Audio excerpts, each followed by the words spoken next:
நம்ம தூங்கல இவனுக்கு இப்படி தூக்கம் எங்க இருந்து வருது? அப்படி ஏங்கியதான் நீ தூங்காம இருக்கப்போ.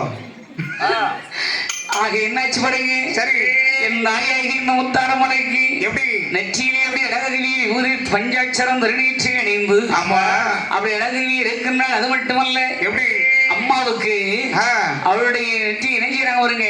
என்ன செய்யற இந்த கொப்பாபரணங்கள் அணிகின்றார்கள். ஒப்பில்லா பெண்களுக்கு ஒப்பில்லை அப்படி நல்ல கொப்பாபரணங்கள் அணியப்பட்டு, சரி ஆடை அணிகலன்கள் எல்லாம் அணியப்பட்டு, ஆக கைகளிலே சங்கு வளையல், சருகு வளையல், பட்சி வளையல், கண்ணாடி வளையல், பவள வளையல் அப்படின்று பலவிதமான வளையல்களை மாட்டி எல்லாம் ஒட்டியது போதாதென்று ஆக கை விரலுக்கு கடையாடி போட்டி சரி அன்னையான இந்த முத்தார் அம்மனைக்கு அழகிய அங்கிருந்தும் செய்கின்றார் பார்வதி அம்மன். சரிதான் அவற்று உங்களோட பட்டு